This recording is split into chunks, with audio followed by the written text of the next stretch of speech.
Welcome to the Kind of Girly podcast where we kind of talk about everything and we're girls so it works. My name is Kalyn and today I'm with the queen of crime and murder and mystery, Elizabeth. Hello, I've only killed 2 people. Oh. That's not true. This is your confession tape? Yeah. Today we're going to talk about all the people I've murdered in my head. Oh my gosh. I think That'd I be have an a list endless too. list. I have a hit list in my head that I don't plan to carry out. I think everyone does. Oh, for sure. If you don't, then you must be Will, because Will's so too nice. Will's our editor. Shout out to Will.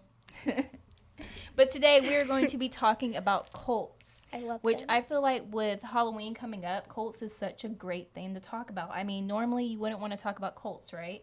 I mean, I always want to talk about cults. I do love me some cults. They're so interesting. So we're going to not only be talking about cults, we're going to be talking about the 5 biggest cults. So we have CUT, which is Church, Universal, Triumphant. Every time I see that, I want to say, like, trumpet. No, it's triumphant. Yeah. I wouldn't say these are, like, the 5 biggest, just the 5 that I find really interesting. Oh, I know 2 of these. Jonestown. Come on now. Then we have... Rajneeshpuram. That's a new one for me. Then we have Heaven's Gate. And then we have the Branch Davidian. Which is very on par because we're only an hour away from Waco. Which makes me feel really safe right now. It could happen anywhere and at any time. So we're not only going to talk about these cults, we're going to learn a little bit more about them from Elizabeth because she seems to know a lot about cults, which could be concerning. I do have a religious studies degree, to be fair. Okay. We all need an excuse. But yeah, we're going to talk about these, the signs of a cult, and kind of go over what makes a great cult leader and how you can raise a cult leader if you want to. It's child abuse. Oh, yeah, that's the answer to everything. It's child abuse. All right, so where do you want to start off? Which one do you want to go first? I do want to have a disclaimer because if I don't, I think my professor would kill me. Cult is not the correct term for these movements. The correct term is new religious movement because the idea of a cult is very much like one perpetuated by the media. Mm-hmm. And so if you're going to be in academic circles, you should call them new religious movements or NRMs, which is just the first letter of new religious and movement. Okay. But we can call them cults because it's faster. Yeah, and it sounds cooler, and it sounds way more like mysterious and deadly. Yes. A new religious movement, I'm not afraid of that. Well, that's the idea, is to take away the stigma, but Nah. these ones have stigma already, so, you know. I mean, yeah, Jonestown. We'll get into it, but that one has a bloody, ready, Kool-Aid-y history behind it. All right, so just disclaimer also, neither one of us are doctors, psychologists, nothing like that. We are just fangirls. That is it. So a lot of our opinions are going to be based on that and things that we've read or watched, and it's nothing like, oh, I have a PhD and I can talk about this. No, we're just fangirls of murder and mystery and Makeup Mondays. Oh, I love Bailey Sarian. I love her too. She's amazing.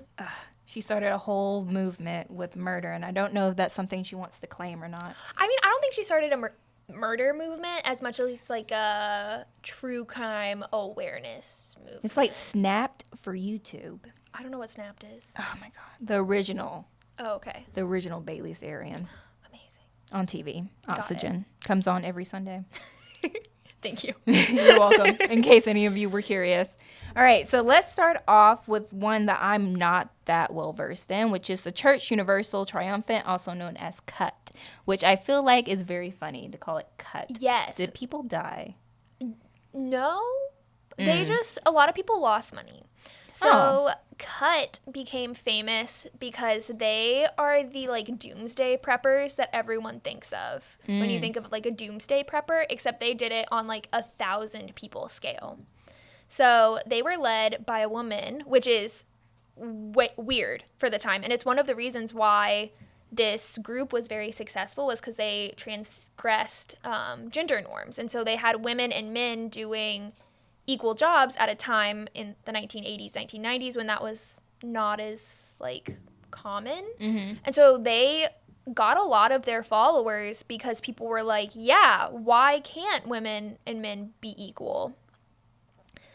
And then it kind of went downhill, not gonna lie. So what were they prepping for? Like, So the just end of the world God coming, or? So they believed that there was going to be a nuclear holocaust because this was kind of during the Cold War.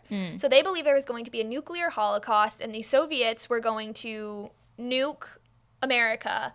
And the only survivors would be people who got into underground bunkers or like super irradiated mobs who were just going to attack people to get food.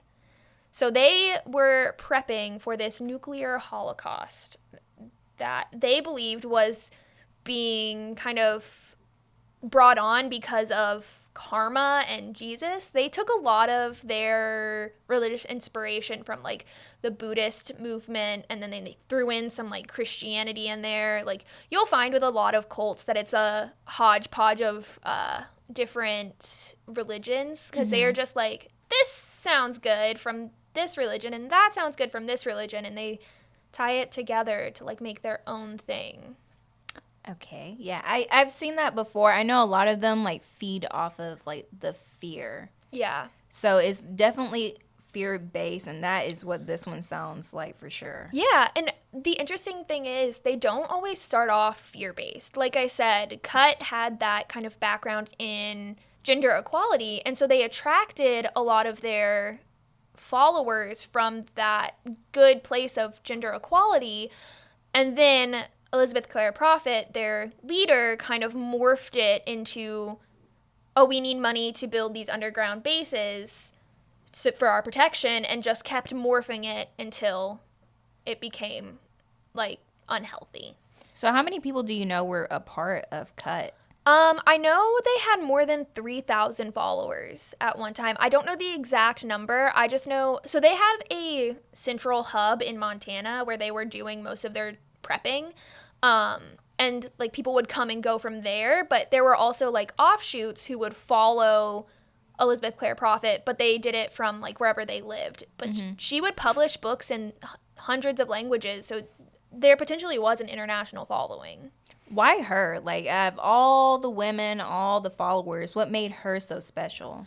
Yeah, so before it became Church Universal and Triumphant, it started off as Summit Lighthouse, which was just, I believe, like just a normal church that was run by Elizabeth Clare Prophet's second husband. And when he passed away, she became the figurehead of this movement. And she morphed it because she would say she was having visions from Jesus or from Merlin the wizard. Like she had a lot of from King Arthur. Yeah, she had a lot of like influencing people. I think they were called ascended masters. She had like a lot of influences from lots of random places. And she would get visions from these people, and then she would broadcast them to her followings. And because they trusted her, they were like, oh my God, we need to get ready. And it just snowballed from there. Do you believe that she was really having these visions? Because I feel like everyone and their mama who starts a cult had a vision at one point. Do you think she believed that she was having visions? So a lot of times, like, cult leaders truly believe the message that they're putting out. Maybe she didn't necessarily believe she was having visions, but she probably truly believed that the world was going to end in a nuclear holocaust. And she actually set dates for when she thought this would happen, and that's eventually what kind of led to her movement's downfall. So what was one of the dates? April 23rd, I want to say 90, but I'm not positive, but April 23rd, she said that was when it was going to go down. And so everyone got ready, got into their bunkers. Like, they had these whole underground, like, fortresses that they had set up. They all go into their bunkers. They all are in there, and they're all praying, and then nothing happens. And so she was like, oh, it's okay, guys. We prayed it away. Yep. And they were like, what? And so that started what would become, I think it was like a 3-month span of what they called the, I don't remember what it's called, but there was like a period of 3 months where they would go in and out of these bunkers because Elizabeth Clare Prophet would be like, it's happening now, and then it wouldn't happen. And that ended up being like a big part of her downfall, was people realized like, maybe she doesn't know what she's talking about because this hasn't happened yet. Mm-hmm. And so she lost a lot of followers, but she actually didn't lose all of them, which is interesting. So what happened to those people? They just stayed and kept listening to what Elizabeth Clare Prophet would say.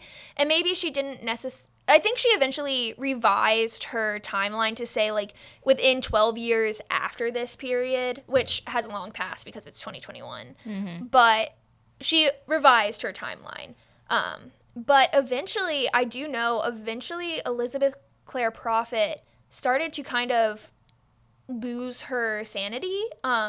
Not in terms of, like, she went, like, insane, but she, like, developed, I think it's Alzheimer's or dementia, and she eventually became a puppet for, like, the board of her group that she started, where they would keep her, like, locked in a room and then tout her out during big events. And her daughter, Erin Prophet, wrote a book, actually, that's very interesting. I don't remember the name of it, but I highly recommend it, where she talked about, like, everything, because Erin was being trained to take over the religion after her mother. Like, her mother would, like, get her daughter to do predictions for her, and then she would, like, put her daughter's predictions out there, and her daughter was, like, making them up. She was like, I don't get predictions, but she would say, like, this is gonna happen, and then her mom would be like, hey everyone, this is gonna happen. So yeah, but anyways, eventually Elizabeth Clare Prophet started to, like, lose her sanity and started to be used as a puppet, where they would only bring her out during big events for people to be, like, fawning over. And then eventually Erin had to sue for custody of her mother in order to get her mother out of, like, this really toxic environment. And then I believe Elizabeth Clare Prophet spent the rest of her days, like, in a nursing home because she needed care because she was not there anymore. I mean, out of all endings for a cult leader, I feel like, or new religious movement, she didn't have a terrible one compared to the rest of them. No, she had a very, considering, like, a lot of the endings for others, once we get into Rajneeshpuram, he had a great ending. I'm annoyed at him, but because there's a whole debate with him. But so what do you think about her as a cult leader? Like, what made her successful? So all cult leaders have charismatic personalities where they just are able to attract people to them. Like, it's the cornerstone of a cult leader is being very charismatic. You attract people to you. Most cult leaders, they truly believe the message that they're preaching, so they don't think they've made it up. They truly believe that, like, what they're preaching is the truth. And then most cult leaders also have a healthy dose of narcissism. They truly believe that they are God or God's messenger, or they are special in some way. So, yeah. Makes sense. She's one of the few that I don't know about, which is sad because she's one of the few women. Yeah, there's not a lot of women. Something about men makes them more likely to lead people to doom. Weird. So, speaking of men, we have the one and only Jim Jones. Anytime I hear his name, I think about Jim Jones, the rapper. I have no idea who that is. I didn't think you would. I only listen to country music. Yeah, there's a rapper called Jim Jones. And when I heard there was a cult leader called Jim Jones, I was like, wonder if there's a connection there. But yeah, Jonestown. This is, like, I hate to say this is my favorite. But, like, so I always have a dilemma where I'm like, I love listening about murder mystery stuff. But then it's like, should I really love it? Am I just entertained by it? I mean, you're loving being educated about it. Because, like, education is how you learn and it's how you protect yourself. So a lot of people are like, if I know about it, I'm less likely to be attracted by it. But that's not necessarily true. So Jonestown, I know this one is very, very popular. Like, if you know about a cult or a new religious movement, then you probably know about Jonestown. First off, let me just ask, what is it about Jonestown that you think most people are like, why is this one such a popular one? Because it was publicized so much when it happened. And one of the reasons for that is there was a congressman who was killed in the process. Not because he participated in the mass suicide, but kind of his presence and his eventual death are the catalyst of what eventually led to the mass suicide. So it's just a high-profile case. Yeah. Okay, so let's start with the beginnings of Jonestown. How did that come to be? So it started, as most new religious movements do, with very, very pure intentions. Jim Jones envisioned a society where men, women, regardless of race, ethnicity, age, anything, could live together and work together in harmony. And so it started off as a communal, like, living area where you would see elderly people of color with young white people or older white people working together and growing their own food, building their own homes. And so it started off with very good intentions. It went very bad very quickly. So that kind of sounds similar to how CUT started, right? Where it was like equality, and then it's like, oh, we're all going to die soon. Yeah, so that's something that you'll notice a lot with new religious movements is they all start off with very pure intentions, because everyone thinks like, how could these people do this? How could these people get involved with this group? They're so evil.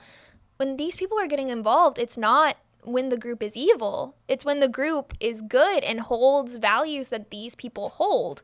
It's just eventually once you dedicate enough of your life and money and time and effort to something, you can't leave no matter where it eventually ends up going. Mm-hmm. And I know a little bit more about Jonestown. I know that he seemed to target like more of the lower income households, which they were all looking for hope and freedom and equality and all these escapes, and he kind of just fed on that. Mm-hmm. And he fed on that by taking the few incredibly wealthy people he did. And like I said, it was communal living, so most of these people would put all of their money into the community, and it would be more divided equally. And so it was, like I said, an equalitarian kind of living situation where people invested all of their money. So once it did start going bad, even they couldn't leave. They had no money, no resources. They a lot of times stopped talking to their family and friends when they joined. And so they had no way of getting out. So how did it go from this, like, you know, happy paradise land to what we know it to be now? Yeah, so like I said, most cult leaders are narcissists, and Jim Jones is no exception. Once he started getting all of that attention, he started loving it. He started getting really heavy into drugs, which just made his narcissism worse. And it just created this continuous loop where he was getting more narcissistic, taking more drugs, getting more narcissistic, taking more drugs, until eventually it went bad. And the other thing with that is, a lot of times, I forgot to mention this earlier, is outside kind of investigation has an effect as well, where these groups will start getting attention from like media, from the local community, from police and law enforcement, and that's when things go bad. So Jim Jones started getting noticed for some of his shadier practices within his community, and that started launching these police investigations, which led to the idea of persecution. And so he, instead of being like, hey, I'm being persecuted because I'm doing drugs and we're doing some other illegal things, he was like, we're being persecuted because of our religion. And so that's eventually what led to them moving to South America and creating Jonestown, which is like, I think they still have remnants. I'm not sure if it's still there. But they created Jonestown to escape the American police who were investigating them. I know paranoia was a big part of what he has too, but like, is paranoia something that most cult leaders have, or is it part of the narcissism, or is it just part of the human instinct of people are catching on and that makes me paranoid? Probably a little bit of both. I'm not a psychologist, so I honestly couldn't tell you, and I took this class 3 years ago. I'm not gonna lie, didn't pay the best attention. I'm so sorry, Dr. Lucas, if you're listening, but yeah, no, the paranoia and the drug use for Jim Jones was a big one.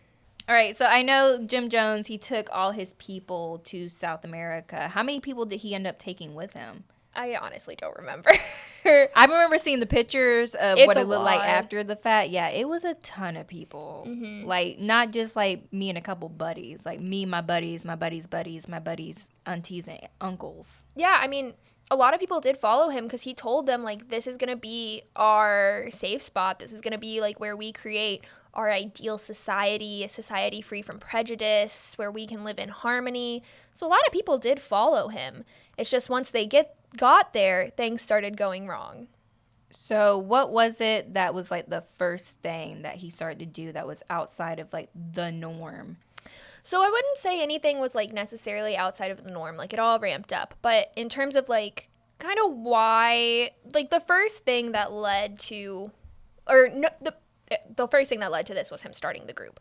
But the first kind of thing that was a catalyst was once people got to Jonestown, they believed that there would be homes and buildings and stuff already set up for them.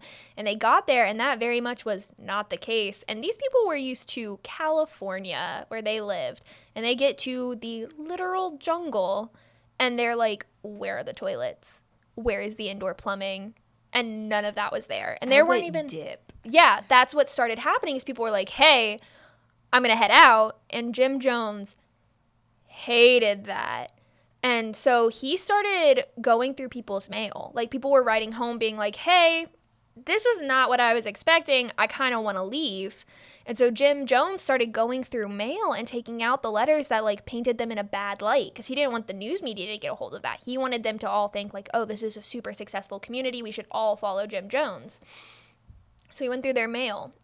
And people at home were like, hey, haven't heard from them in a while. What's going on? And because of that, it was in the media again. And that led to the congressman, I don't remember his name, I'm so sorry. That led to him being like, hey, we're going to do a documentary, show everyone like what's happening here. You shouldn't have anything to hide if everything's fine. And Jim Jones was like, yeah, sure. So the congressman goes to South America with like some of his people. I don't remember what they're called. I'm going to burp. I'm so sorry. Nice. Sorry, I'm so sorry. I hope Will. that picked up in the mic and it was so gross and wet. I'm so sorry, Will. So the congressman goes and he brings all his people and he like gets Jim Jones to like show him around. So they go around, they're like checking out the compound. They're like, hey, this is really cool. There's a very disturbing video of this because the congressman took video. And at one point, Jim Jones like goes into one of the buildings and he's like, yeah, this is where we keep our Kool-Aid. And at the time, it's like super casual, like, yeah, Kool-Aid, everyone drinks that stuff. But now, with hindsight, we're like, Kool-Aid, that's real messed up. Yeah. Jim Jones told everyone, like, hey, be on your best behavior. We have guests. Like, imagine your mom when they had guests coming over. He was like, if you weren't on your best behavior, you're going to get it. But he, like, meant it. Yeah. And what happened was, while they were there, some people approached the congressman's group, and they were like, hey, we want to get the fuck out. And the congressman was like, yeah, cool, let's go. And so he took some people with him, and they go back to their plane. And as they're about to get in their plane, these four-wheelers come shooting out of the woods and just open fire on this plane. That the people were still on the tarmac, so no one was in it. And, like, they all died. Mm-hmm. I don't think they all died, but the congressman died. And, like, a bunch of other people. And that was the same day that the mass suicide took place. So you think it was a coincidence or it was kind of all timed? Like, hey, I'm going to do this to this high-profile person. I've got to get rid of everyone. I think the fact that people were leaving. Jim Jones could not handle it. He was too narcissistic. He could not accept that people would want to leave him. And so when these people were leaving and this congressman was going back with this video footage and all these people who were like, hey, it's not as great as we thought it was. Like, Jim Jones is kind of weird. Like, he knew it was, like, only a matter of time. Like, he realized that. And so he called everyone together. They mixed up I don't remember what the poison was. I think it was arsenic. Mixed it up in the Kool-Aid, and there's recordings, literally audio recordings from him talking to everyone, being like, okay, everyone, we're all going to drink this. Like, drink it. Do it. And so they did. People were literally drinking the Kool-Aid that was laced with poison, and they were feeding it to their children because there were small children there. That's so sad. There were small children, there were elderly, and they were all drinking it. And those who weren't going to drink it willingly were forced, because there were people who were like, I'm absolutely not drinking that. Like, I don't want to die. And they were forced to drink it. Didn't Jim Jones take the bitch way out and shoot himself? Yeah, I think it was, they found 3 people with gunshot wounds that killed them, and one of them was Jim Jones, yeah. Why the gunshot and not the poison? Did he, like, see that and he was like, ooh, not gonna do that? I don't know, and I don't think we will ever know. I wonder if the poison was just slow and he wanted instant death. I think he was one of the last people to die because he wanted to make sure all of his people died. Mm-hmm. So, but yeah, I think it was him and like a woman and then like his right-hand man all like, got gunshot. Of course they did. And he didn't do it to himself. He had one of his people shoot him. Oh, see, I was thinking he did it himself, but that's still a bitch move. Yeah, no, for sure. So Jonestown messed up, cut a little bit of a happier ending, but now we're going into one that I know completely nothing about or pronounce. How do you say it? Rajneeshpuram. Rajneeshpuram. Mm-hmm. There we go. Yeah. Tell me about it. So Rajneeshpuram took a lot of inspiration from Hinduism.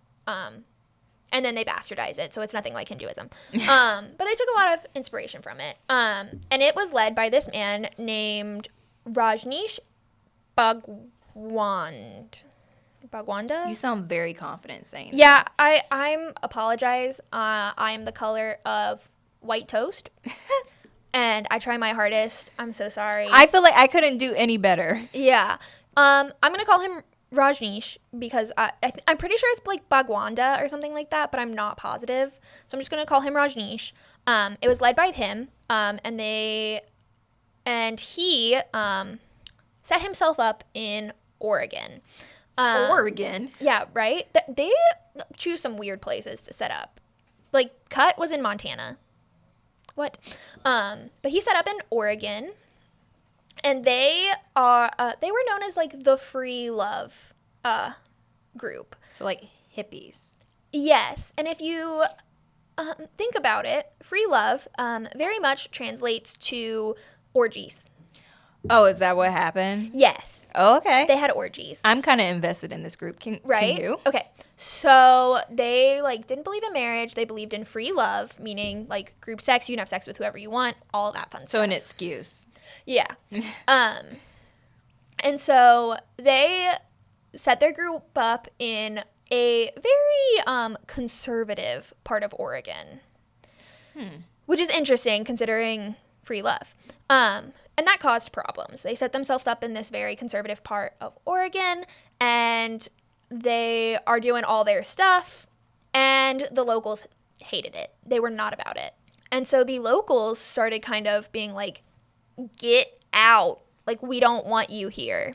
And the group, like, ignored them. They were very wealthy. They were a very wealthy group. Rajneesh had, I think, 57 Rolls Royces. What in the world? Yeah. Where did he come from? India. Like, rich part. Everyone would donate their money. Everyone would give their money to this group. And he had some people who donated a bunch of Rolls Royces. And so he had, like, 57 Rolls Royces. Can someone donate one of those to me? Thank you. Same. But yeah, it was an incredibly wealthy group. And it followed after Jonestown. And there was actually a big talking point because the daughter of the congressman who was killed at Jonestown, she ended up joining Rajneeshpuram. How? Like, you would think Jonestown happened and then this happened, right? Mm-hmm. So she would have known, hey, my dad went and did this thing in Jonestown, died, and now I'm going to join my own new religious movement. Yeah, well, like I said, they all usually start off with super good intentions. So, again, Rajneeshpuram started off all about equality. Free love was very big then. Like, think of the hippie movement. That was what was happening. And so she joined it because it had very good intentions. It just started to do some illegal things.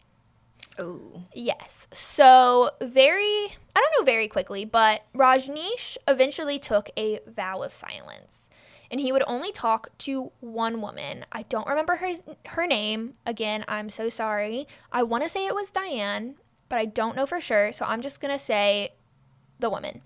I wish my husband would take a vow of silence and only talk to me when I tell him to talk to me. Right? Yeah. No. He would only talk to this one woman. So at night, she would like roll up into his like little house. He would tell her things. She would roll out and tell the rest of tell everyone else. She was his right-hand woman. Like, she did everything. Like, he would stroll out during the day. Everyone would come see him, like, celebrate him. He was very much like their leader. But they took instructions from the woman. And so the woman started kind of giving the instructions. She said that she was told from Rajneesh. And they had a lot of international followers. And their international followers would come to America. They would hang out in Oregon, and then their visas would expire. And so instead of leaving the country when their visas expired, they started doing, like, marriages, which is illegal if you're only getting married to stay in the U.S. and not because of, like, love. So 90-Day Fiance, but on crack. Yeah. And so, like, these people would literally hop on a plane, like, go live in, like, Texas, for example, for, like, a month together, get married, go back to Oregon, and basically be like, we're married, and then go back to free love. And, like, not really only have sex with each other. And that's a problem because the U.S. gives tax breaks to married couples. And that's why, yeah. So they started getting kind of investigated for immigration fraud. And at the same time, they were still being, like, kind of attacked by the local community that they were in. And at this point, they had, like, won some political offices, like local things, like county board members and all that stuff. But they were still getting attacked, like, still being harassed anytime they would go into town, all of that. And then one day, there was a local restaurant that had a salad bar. And a bunch of locals, not part of the group, ate at this salad bar and got super sick. And they found out that these locals had botulism. What is that? It's like when food, it's like these, you know, Botox? Yeah. Botox is what, like, it's derived from botulism, which is like a thing that goes into food and, like, makes it bad. Like, have you ever seen exploded cans and they're like, don't eat that, it got botulism? Oh. Yeah. What? It's bacteria. Thank you, Will. It's bacteria. It's really bad for you. They targeted the salad. Yeah, and so the theory was that the Rajneeshis, which is what the group was called, very fun, the Rajneeshis put botulism into the salad bar because they were being, like, harassed by the local community and being, like, sued and stuff. And, like, as all of this is happening, like, police are getting involved, all of that, Rajneesh breaks his vow of silence. And he's like, I don't know why this happened. And the woman is like, yes, you do. You told me to tell them to do all of this. And he's like, I would never. Sounds just like a man. Right? And so this big argument happens. And she ends up being the one to get prosecuted. And so she fled to Switzerland. And she is still in Switzerland to this day.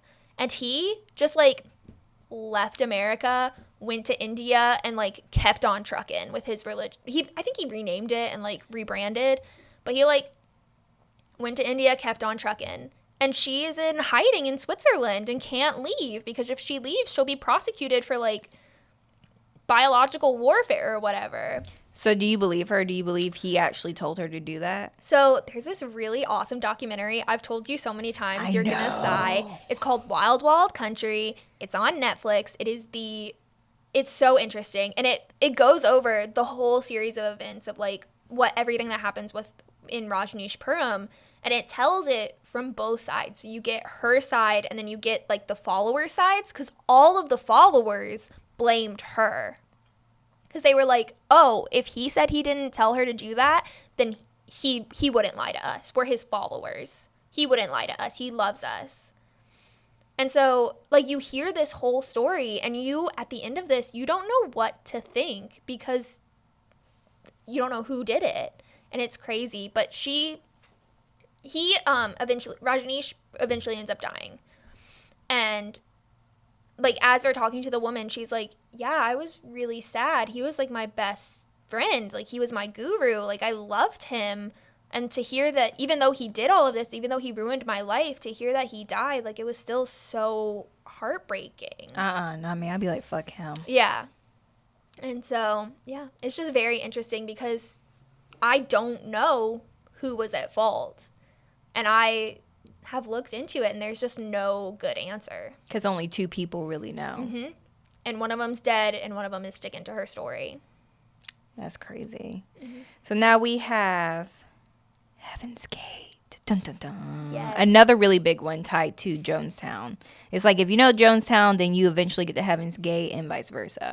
Yes, I know less about Heaven's Gate. I think you might actually know a decent bit more than me. Oh, we're about to find out. Yes. Okay. So I know Bailey Sarian. We talked about her earlier. Mm-hmm. Love her. She's amazing. She covered them, this group. And so it was founded by these 2 not mentally well people. Almost all cult leaders have narcissism. Most of the time they also have other mental health issues, and Heaven's Gate kind of just shows that because I don't remember their real names. They eventually started going by T and Doe, the 2 leaders, and it was a man and a woman. And they met because the man was in an insane asylum and the woman was a nurse there. So they met. He was, I believe, schizophrenic, and he would tell her about his hallucinations, and she thought they were real. He was like, I am God. Like, I speak to God. This is what's happening. And she went, you're right. And so they both left their families for each other. And they started this group. And they mixed Christianity with science. That was kind of their big thing, where they believed that a comet, the Hale-Bopp comet, Hale-Bopp comet. It could be Bing Bing Bop for all I know. It was something, I think it was Hale-Bopp. The Hale-Bopp comet, they believe that this comet was actually a ship that was going to come. It was going to pass by Earth, and it was going to pick up all of their souls and take them into the afterlife. And I think this comet only comes past Earth every 75 years or something like that. Not a short amount of time. Mm-hmm. And so I don't remember if they were persecuted. Again, I don't know that much about Heaven's Gate. I just kind of know some of their beliefs. So T and Doe, one of them had cancer. It was the woman. The woman had cancer, and she was dying. And they were like, she can't die. She has to go on this comet, right? It was her ideas, and he was the image of that. Yeah. And he kind of let it, because I know they did they started a web page when the internet was still very young and you can new. still see it today. Just Google Heaven's Gate page. Did not know that, but yeah, I saw some of the commercials, and he looks like he might be an alien. Yeah. I don't like to go in on people's lists, but the way that he talks in the camera, it's very weirdo vibes. Yeah, he's very spacey. He's I don't know, he's weird. But if you want to see the website, just Google Heaven's Gate website. It's very 90s, but it's still active, which is interesting. I've seen it multiple times. I'm surprised I never looked it up. You should. It's very crazy. I know they started off fairly poor, and they kind of made their followers commit to me and only me.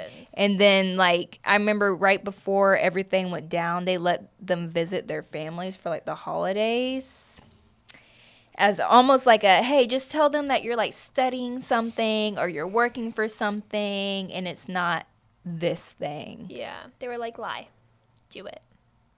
Like most. Yeah, but also they were the exact opposite of Rajneeshpuram, and they believed that sex prevented your soul from ascending. And so they had the men castrate themselves, which is crazy because why?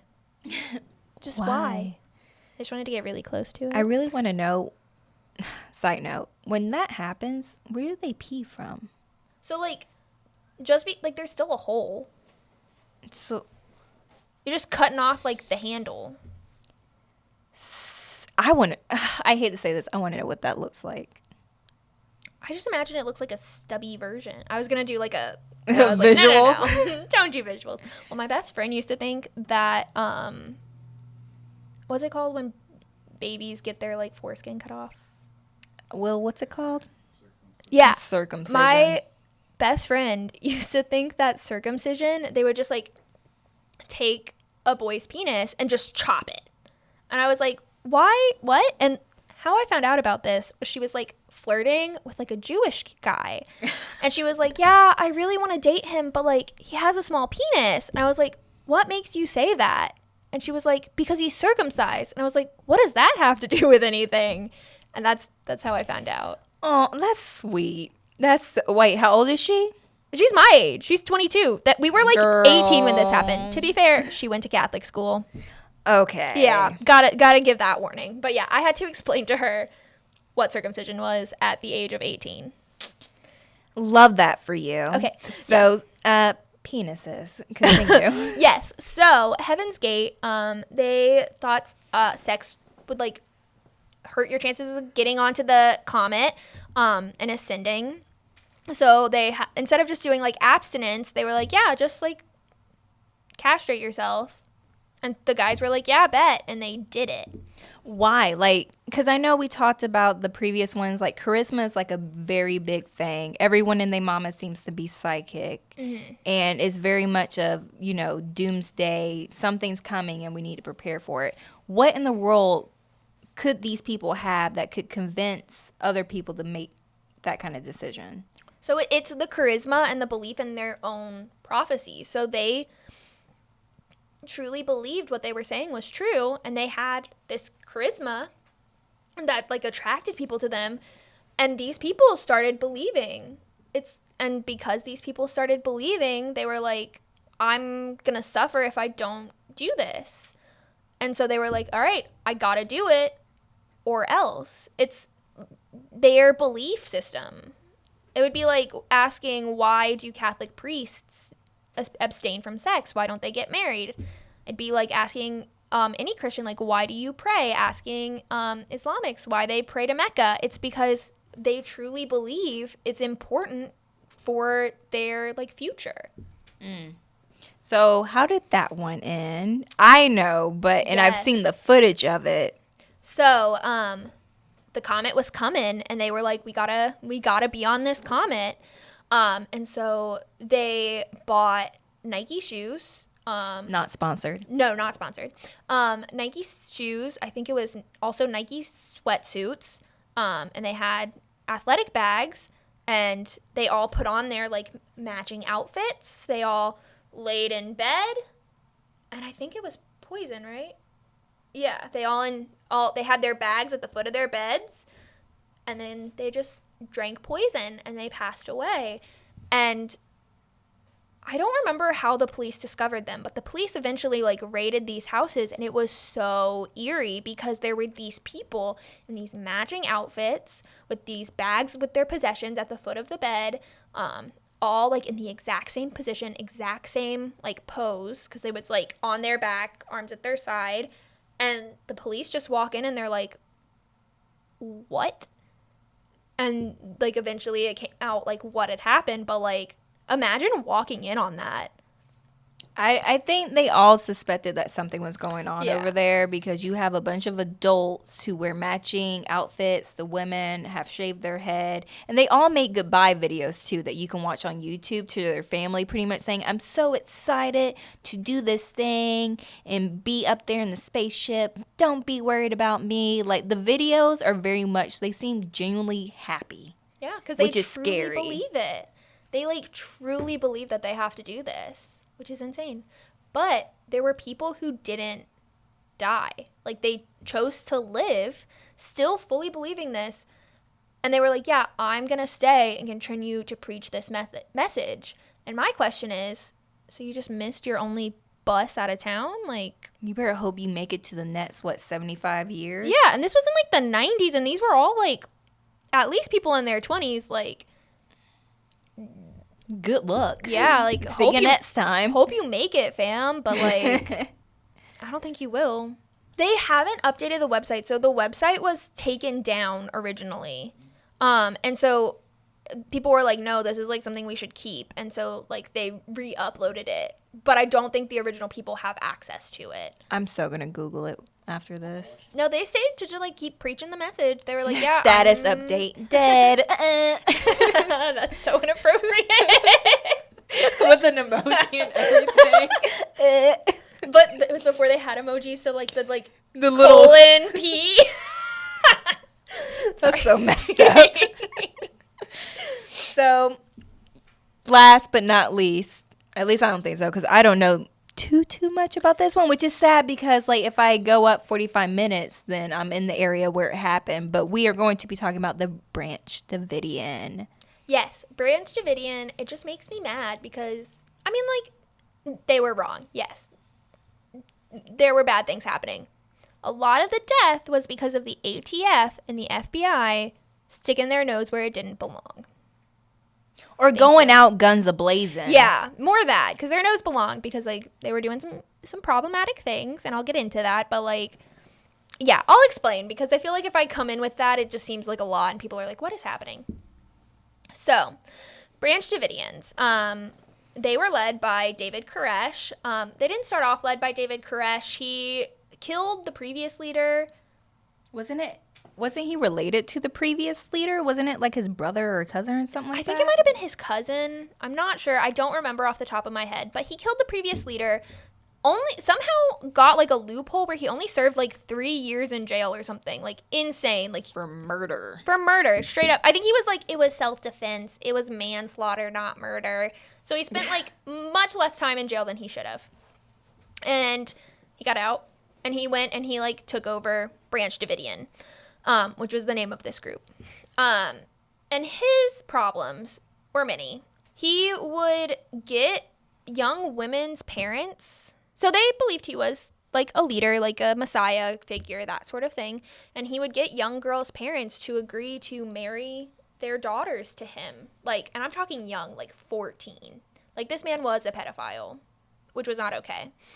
And so he had multiple wives, many of which were underage. Why does it always, not always, but a lot of times seem to trigger from sex, these cults? Like, there's always some weird set stuff. It's one of, like, a main humanity driving force. Like, you need food, you need water, a lot of times you need sex. And shelter. And shelter, nice. I forgot about that one. However, they also, in order to, like, raise money, they were an apocalyptic group, as most of them are. And so they would buy and sell guns to, like, have money, to stockpile, all Sounds that. like a gang. Yeah, no, not really. They, like, I don't know much about gangs. I really don't get out much. To me. I really only know cults and killers. You should get into gangs next. I will. I'll have to look into it. The ATF got involved because they said that David Koresh was not only buying and selling guns illegally, but that he was making drugs, illegal drugs, in his basement. Yeah, a gang. But he was not. There was literally no evidence that he was making drugs. He was a pedophile? Yes. He was buying and selling guns? Yes. Was he making drugs? We don't have evidence of that. The children, the guns, but not the drugs. Yes. And so that is why ATF got involved. And ATF went insane because, fun fact, ATF was about to be shut down. Like, they were on the verge of losing their funding. And so they needed a big case. Something that was going to keep them funded. And so they said, we're going to go after this weird group of people who are buying and selling guns and maybe making drugs. We have no evidence, but we're going to say they are. So they didn't know anything about, like, the pedophile stuff? I mean, the local police was investigating that. That's not really ATF's, like, domain. So they were like, we're more after the guns and drugs. Yeah.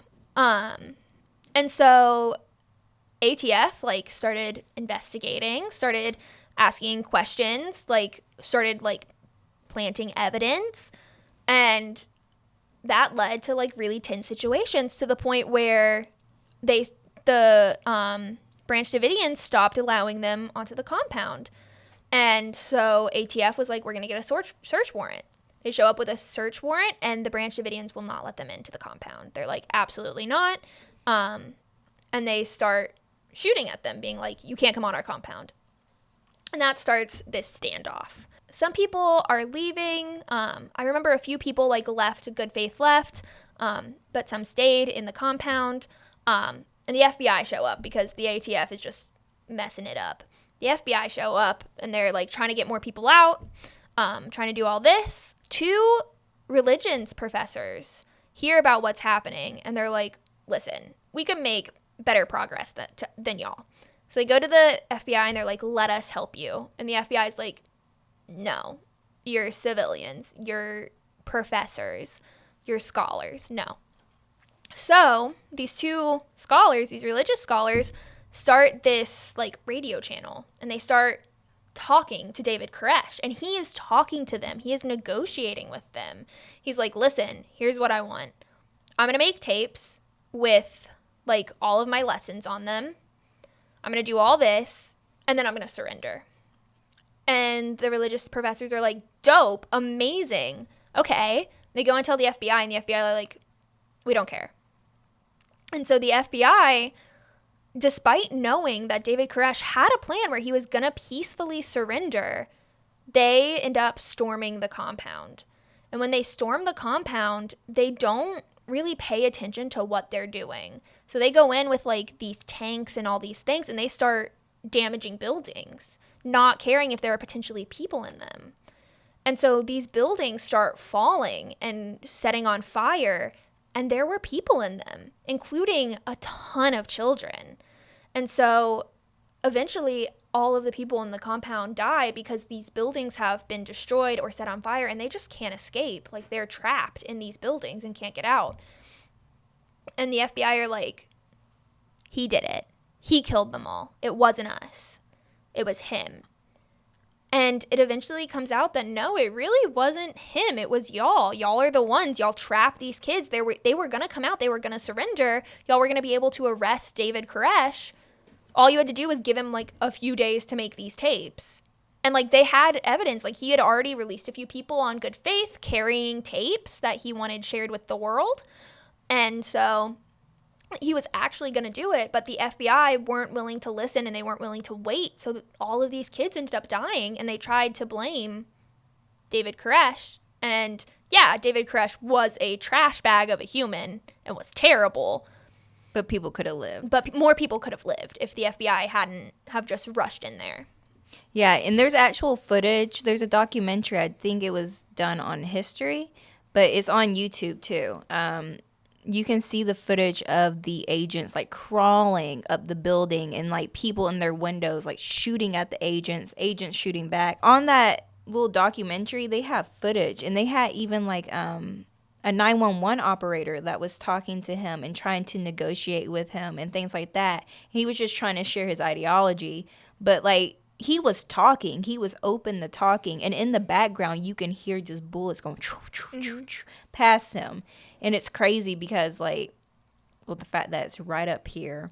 Mm-hmm. And I wonder, to this day, do people still blame him for what happened? Yeah, there's a lot of misinformation. Like, yes, he should be blamed. However, a lot of people don't blame the government for what happened. And the government had a very heavy hand in what happened. Mm-hmm. Like, is it good that David Koresh is gone? I would argue yes, because I hate pedophiles. Could more children have been saved if the government had waited? Yes. They were very aggressive about it too. Like, in that footage, like I was saying, like crawling up buildings, like it didn't seem like a negotiation was going to happen or could happen at all. They were not willing they were to scared. Negotiate. I would have been scared. Even if I planned to give up, there was no way I would give up to someone in all black with a gun in my face. Yeah, and the FBI were just not willing to negotiate. And eventually, there was like a congressional like investigation, and you can still see the transcripts from this like investigation. And like the FBI were like, no, we didn't do anything wrong. And they were like, we have all of this evidence that you in fact did. And it's just so messed up because people today don't realize, like, people could have lived if not for the FBI and ATF. So I guess my big question for you is, what does it take to be a successful cult leader? You have to have a healthy dose of narcissism. You have to be charismatic. You have to have that like natural draw that brings people to you. And you have to truly believe in what you're teaching. So like people can tell if you're making it up. Like you can tell when people are lying. And so if you are wanting people to follow you, you have to commit. You have to give your all and truly believe what you're telling them. So is there something that, say I want to raise a potential cult leader, what would it take to birth one and raise them up? So child abuse, yes. Yes, child abuse. We covered this in my class. It's very fun and exciting. Not really. Please don't do this to your kids. It's very messed up. So basically what happens is when a child is born, they form emotional connections. And how you treat these kids, like the nurture versus nature thing, like nurture plays a very heavy role in becoming a cult leader. There's like two things that could happen. The first is the baby has a very strong emotional attachment to one parent. So say I have a kid, I spend every day with this child. I spend every second, I'm like, you are the best kid. You're my everything. I love you more than anything else. And then I have another kid and I'm like, okay, like I still love you, but I also love this kid. And I kind of give the other kid a little more attention, kind of like ignore the first one. That gives them like a God complex that you then like take away. And they're like, wait, I'm God. Why aren't you giving me this attention? And the other method is you never take it away.